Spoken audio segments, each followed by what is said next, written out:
জয় শ্রী রাধে। অদ্য আমরা হরিকথা প্রসঙ্গে শ্রবণ করিব ব্রজমণ্ডলে স্থিত নন্দগ্রাম সম্বন্ধে। নন্দগ্রামের বিশেষ একটি তীর্থ হইল অক্রুর তীর্থ। এই অক্রুর তীর্থ নিয়ে আমরা আজকে হরিকথায় শ্রবণ করিব। অক্রুরজি কে? অক্রুরজিকে বলছেন অনমিত্রের পুত্র বৃষ্ণি। বৃষ্ণির পুত্র হইলেন সফল্ক, আর সফল্কের স্ত্রী হইল গান্ধিনী। এই সফল্ক এবং গান্ধিনীর নিকট হইতে অক্রুরজির জন্ম হয়। তাহলে অক্রুরজির পিতা হইল সফল্ক আর মাতা হইল গান্ধিনী। আর এইদিকে শ্রী বসুদেবের ভ্রাতা হইলেন অক্রুরজি। সেই জন্য ভগবান শ্রীকৃষ্ণ শ্রীমদ্ ভাগবত অনুসারে দেখা যায় অক্রুরজিকে কখনো পিতৃব্য হিসাবে, কখনো হে তাত হিসাবে সম্বোধন করতেছেন। এখন এই অক্রুর সংবাদ আর অক্রুর তীর্থ। অক্রুর তীর্থ বিশেষ প্রসঙ্গ হইল অক্রুরজি এই স্থানে আসিয়া শ্রীকৃষ্ণের চরণ দর্শন করিয়াছিলেন। সেই চরণের চিহ্ন অদ্যাবধি এই স্থানে দর্শনীয়, সেই জন্য এই স্থানের নাম অক্রুর তীর্থ। এই অক্রুর তীর্থটা কোথায় অবস্থিত? নন্দগ্রামের পূর্ব দিকে যে রাস্তাটা আছে, একটা বিরাট রাস্তা আছে, সেই রাস্তার সম্মুখে প্রায় 2 কিলোমিটার দূরে অবস্থিত। এখন অক্রুরজি মথুরায় ছিলেন, তিনি ব্রজে কি করে এলেন এই সম্বন্ধে একটু আলোচনা হচ্ছে। কংস নিজ প্রাণ রক্ষার জন্য কখনো অঘাসুর, বকাসুর, অরিষ্টাসুর ইত্যাদি অসুরকে প্রেরণ করতে লাগলেন কৃষ্ণকে বধ করে নিজের প্রাণ রক্ষার জন্য। কিন্তু এই স্থানে দেখা যাচ্ছে সমস্ত অসুরগণ এসে নিজেরাই প্রাণ ত্যাগ করে শ্রীকৃষ্ণের সহিত মিলিত হয়ে যাচ্ছেন, কেহই কৃষ্ণকে বধ করতে পারছেন না। তখন অক্রুরজি অর্থাৎ কংস একটি রাজসভা বসাইলেন মথুরাতে, যে কি করে কৃষ্ণকে মারা যায়, যে কৃষ্ণ আমার শত্রু, কৃষ্ণ আর বলরাম। তখন সেখানে সিদ্ধান্ত করলেন যে একজন একজন করে শত্রু গিয়ে তারা বধ হয়ে যাচ্ছে, তাদেরকে একটা অনুষ্ঠানের আয়োজন করে এখানে আনা হবে এবং সকলে মিলে তাকে মারতে হবে, অর্থাৎ সকলে মিলে এখানে মরব। সেই জন্য একটি অনুষ্ঠানটা কি? ধনুর্যজ্ঞ। কংস একটি ধনুষ প্রাপ্ত হইয়াছিলেন। সেই ধনুষটি ছিল আমাদের শিবজির প্রদত্ত। এই বলেছিলেন এই ধনুষটি কেউ ভঙ্গ করতে পারবেন না, যিনি এই ধনুষকে ভঙ্গ করবেন তার হাতেই কংসের মৃত্যু হবে। কংস সেই ধনুষটিকে অতি যত্ন সহকারে সে প্রহরীর মাধ্যমে সুরক্ষা রাখিতেন। এখন এই ধনুর্যজ্ঞ অনুষ্ঠান করে কৃষ্ণ বলরামকে আনার জন্য অক্রুরজিকে পাঠালেন এই বৃন্দাবনে অর্থাৎ ব্রজমণ্ডলে। এখন এই যে অক্রুরজি আসবেন, তার আগের ঘটনা হইল কংসকে কৃষ্ণ কেন মেরেছিলেন। কংস ছিলেন যা অসুর প্রকৃতি। ভগবান দুষ্টদের দমন করেন, শিষ্টদের পালন করেন। একদা তাহার এত অত্যাচার হইতে থাকে, তাহাকে সহ্য করতে না পেরে সমস্ত দেবতাগণ মিলে সেই সমুদ্রের তটে নারায়ণের স্তব করতে লাগলেন। শ্রী নারায়ণজি প্রসন্ন হয়ে বললেন, সঙ্গে ছিলেন সমস্ত দেবতা, ধরতী মাতা ছিলেন, সকলে বললেন যে তোমরা কোনো চিন্তা করো না, আমি যাচ্ছি, তোমরা যে যার স্থানে যাও। তখন সেই নারায়ণ তিনি সেই কৃষ্ণ রূপে অবতীর্ণ হলেন। এখন কংস মহারাজের এই যে দৈববাণী, সেটাকে রক্ষার জন্য তিনি সে অসুরদের প্রেরণ করেছিলেন। এখন সভাতে সকলকে আনয়ন, কৃষ্ণ বলরামকে আনয়ন করে তিনি কৃষ্ণ বলরামকে বধ করবেন, এই উদ্দেশ্যে তিনি অক্রুরকে রাজসভাতে সেই সম্বন্ধে আলোচনা করলেন। অক্রুরজি সেই জন্য পরের দিন প্রভাতে মথুরা হইতে রওনা হলেন বৃন্দাবনের পথে। তিনি যমুনার তট হয়ে ঘোড়ার গাড়ি করে, তখনকার দিনের ঘোড়ার গাড়ি ছিল, বর্তমানে তো অনেক রকমের গাড়ি আছে, সেই গাড়ি করে আস্তে আস্তে রাস্তায় অনেক ফুলের বাগিচা, বিভিন্ন প্রকার সেই যত কৃষ্ণের লীলাস্থান সেগুলি দর্শন করে করে করে করে তিনি সেই নন্দ বাবা কোথায় বাস করছিলেন? নন্দগ্রামে। সেই নন্দগ্রামের সন্নিকটে যখনই রথে করে যাচ্ছেন, তখন রাস্তার পাশে দেখছেন, দক্ষিণ পাশে একটা পাথরের মধ্যে শ্রীকৃষ্ণের চরণ চিহ্ন। চরণ চিহ্ন দেখেই তিনি রথ থেকে লাফিয়ে পড়লেন, সেখানে গিয়ে কৃষ্ণের চরণকে প্রণাম করলেন। এখন কৃষ্ণের চরণকে কেন প্রণাম করলেন? কৃষ্ণের চরণে, দুই চরণে 19টি চিহ্ন আছে, সেই শঙ্খ চক্র, সেই বিভিন্ন প্রকারের চিহ্ন আছে, সেগুলি দর্শনের মাধ্যমে শরীরের যে পাপ তাপ সেগুলি দূরীভূত হয় এবং প্রেমের উদয় হয়। সেটা দর্শন করে বুঝতে পারা যায় এই চিহ্নগুলি থাকলে কৃষ্ণের চরণ চিহ্ন। সেই জন্য অক্রুরজি নেমে তাহাতে প্রণাম করলেন। এখন তিনি প্রণাম করে সেখানে যে তীর্থটাকে দর্শন করেছিলেন সেটা অদ্যাবধি সেই স্থানে সেই প্রকার দর্শনীয়। এখন অক্রুরজি সেখান থেকে যখন ধীরে ধীরে নন্দালয়ে এলেন, নন্দ বাবা তাহাকে দেখে খুব আনন্দিত, আদর অভ্যর্থনা করলেন, সৎকার করলেন, বসার আসন দিলেন। হ্যাঁ, সকলে মিলে তাহাকে সেই দিন আস্তে আস্তে সন্ধ্যা হয়ে যায়, সকলে মিলে তাহাকে সেবার ব্যবস্থা করে বিশ্রামের ব্যবস্থা করাইলেন। এখন একদিকে নন্দ বাবা, যশোদা মাতা, একদিকে অক্রুরজি বসেছেন, বসে কৃষ্ণ সম্বন্ধে জিজ্ঞাসা করছেন নিজের সে বাৎসল্য প্রেমে। আমার যদুবাছা ধন কৃষ্ণ, তুমি কেন এসেছো? তিনি কথা প্রসঙ্গে বলছেন যে আমি তাহাকে নিয়ে যাওয়ার জন্য আগমন করিয়াছি। একথা শ্রবণ করার সঙ্গে সঙ্গে তাহাদের চিত্ত সেই বিরহে বিগলিত হয়ে যায়। তাহারা বললেন যে না, ইহা কখনো সম্ভব হবে না, কিন্তু মায়া, এখন কংসের আদেশ, পাঠাতেই হবে। এই কথা চতুর্দিকে ছড়ে গেল, সকলে কান্নাকাটি করছেন, সখাগণ, গুপগুপি যত আছে সখীগণ। রাধারানী শুনে তো অজ্ঞান অচেতন হয়ে গেছেন, সখীগণ তাহাকে সান্ত্বনা দিচ্ছেন। এইভাবে রাত্রে সকলে বিশ্রাম করছেন।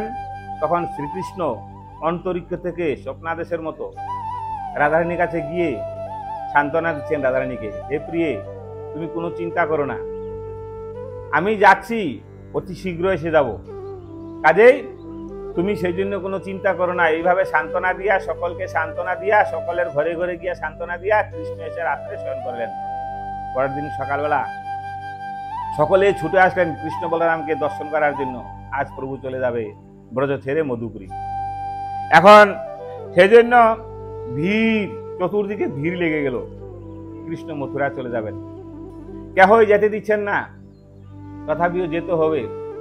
অক্রুরজি ক্রমে সিদ্ধান্ত করলেন কি করে যাওয়া যায়। সেই কৃষ্ণ সেই পিতামাতাকে বুঝাইলেন, সখাদের বুঝাইলেন, সখীদের বুঝাইলেন, রাধারানীকে বুঝাইলেন, সকলকে বুঝিয়ে এবার রথে আরোহণ করলেন।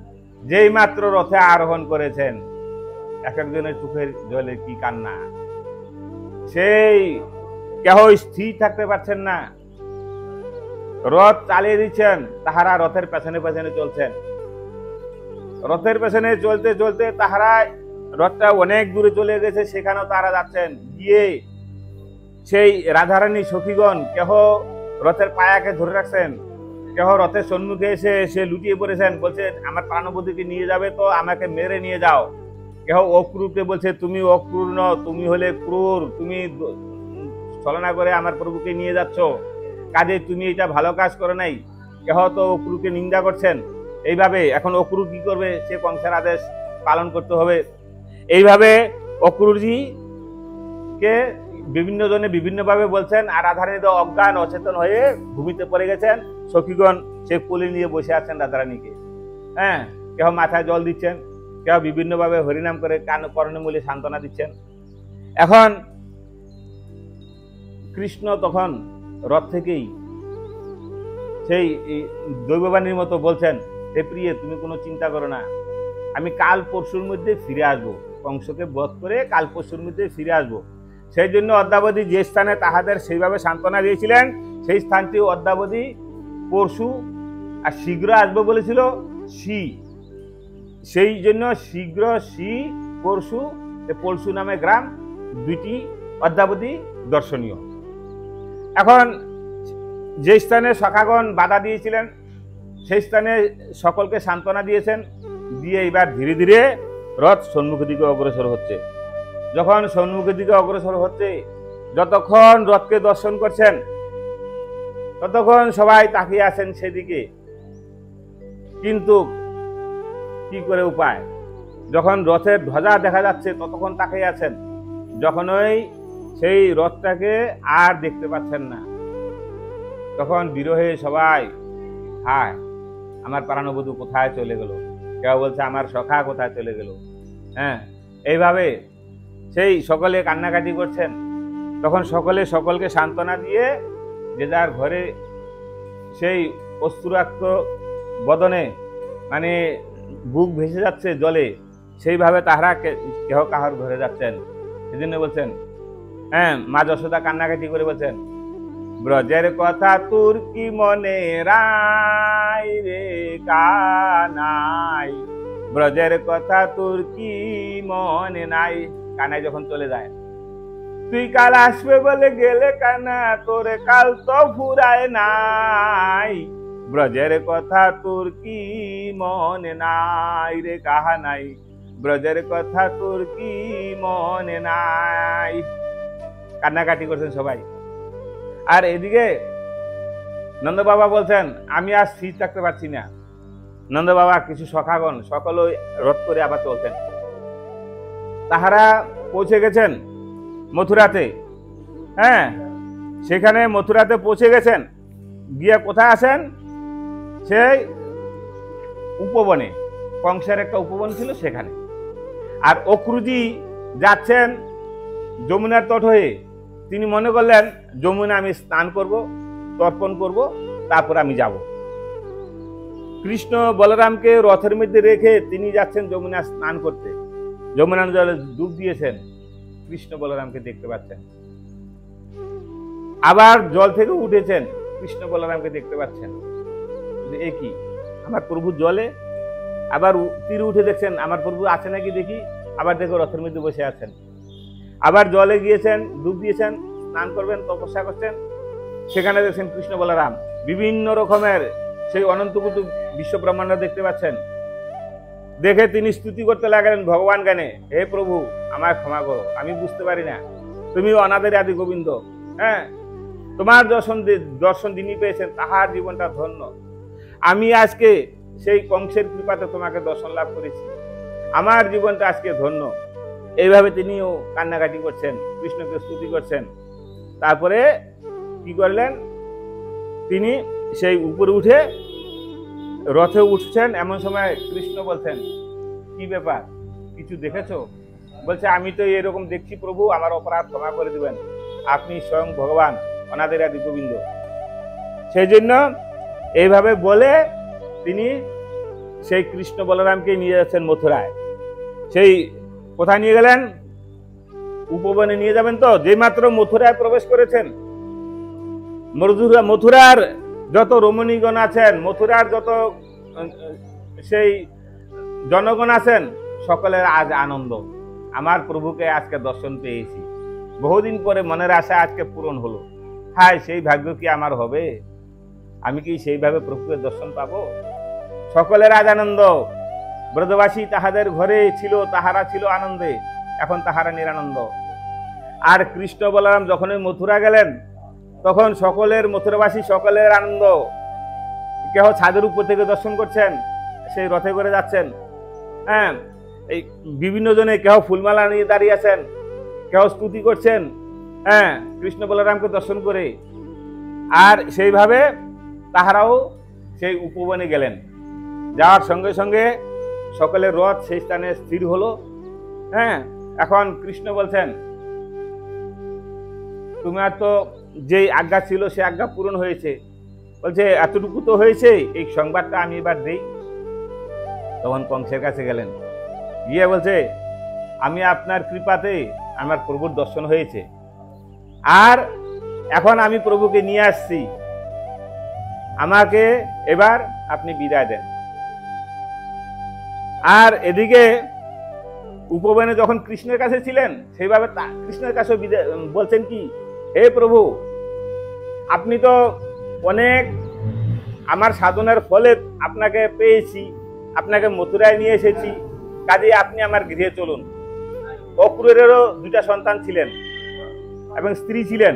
বলছেন আমার গৃহটা একটু পবিত্র করুন, আপনার চরণ যদি সেখানে পড়ে তাহলে আমার ঘরটা পবিত্র হয়ে যাবে।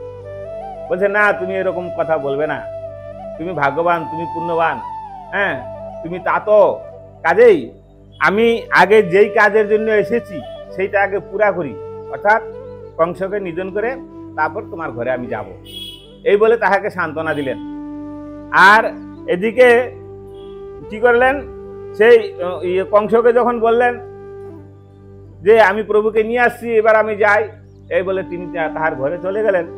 এবার পরের দিন সকালবেলাও কৃষ্ণ বলরাম আনন্দে বলছেন, মথুরা তো এসেছি অনেকদিন পরে, দেখি শহরটা একটু দর্শন করি। রাস্তায় ছিল সে কুবজা, তার অনেক ঘটনা, তাহাকে সোজা করে দিলেন। হ্যাঁ, সে মালাকার ছিল, তার কাছ থেকে মালা নিলেন, চন্দন পরলেন, এইভাবে পোশাক পরলেন, এইভাবে সেজে গুজে সেই কংসের নিকটে গমন করলেন। এই যে অক্রূর সংবাদ, যিনি অক্রূর সংবাদ জানবে, তার ভিতরের যত ক্রোর আছে, দুষ্ট বুদ্ধি আছে, ছলনা আছে, কপটতা আছে, সব ত্যাগ হয়ে যাবে, অর্থাৎ হৃদয়ে আনন্দের উদয় হবে। এই যে আমাদের অক্রূর, বলছেন অক্রূর মানে কি, তাহার মাধ্যমে আমার হৃদয়ের যত ক্রোর আছে সেগুলি দুর্ভূত হবে। সেই জন্য অক্রূরের কৃপা বিশেষ প্রয়োজন। কৃষ্ণ বলরামের পূর্বে ভক্তের কৃপা আগে দরকার, তারপরে ভগবানের কৃপা। কাজেই আমরা এই কামনা রাখছি জগন্নাথের চরণে, রাধারানীর চরণে, হে প্রভু, তুমি যদি সত্যি সাক্ষাৎ ভগবান ব্রজেন্দ্রনন্দন, কৃপাময়, দয়াময়, কাজেই এই অধমকে কৃপা করে তবে তোমার নামটাকে ধন্য করো। কেননা এমন ভাগ্য আমার আর কবে হবে, এই মনুষ্য জন্ম হয় কি আর না হয়। কাজেই হে প্রভু দয়াময়, হে প্রভু কৃপাময়, তোমরা যদি কৃষ্ণ বলরাম প্রভু তোমরা যদি কৃপা করো, তাহলে আমাকে এই কৃপা করো যেন অক্রূরজি যেভাবে দর্শন পেয়েছে, নন্দ যশোদা যেভাবে দর্শন পেয়েছে, সখা সখীগণ যেভাবে দর্শন পেয়েছে, কংস শত্রুভাবে যেভাবে দর্শন করেছে, সেইভাবেও যদি আমাকে একটু দর্শন দাও। দেখো, কংস বড় ভাগ্যবান, শত্রুরূপে ভজন করে তোমাকে লাভ করেছে। অঘাসুর বা কাসুর শত্রুরূপে ভজন করে তোমাকে লাভ করেছে। সখীগণ মিত্ররূপে লাভ করেছে। কাজে আমি তোমাকে না শত্রুরূপে ভজন করতে পারছি, না মিত্ররূপে ভজন করতে পারছি। কাজে আমার ভিতরে কিছুই নাই। হে প্রভু, তুমি কৃপা করে আমাকে, নিজ গুণে কৃপা করে আমাকে তোমার চরণে স্থান দিও। এই কামনা রাখে অক্রূর সংবাদ নামক সেই নন্দগ্রামে স্থিত অক্রূর তীর্থকে স্মরণ করে আজকে হরিকথা স্থানে বিশ্রাম দিচ্ছি। নিতাই।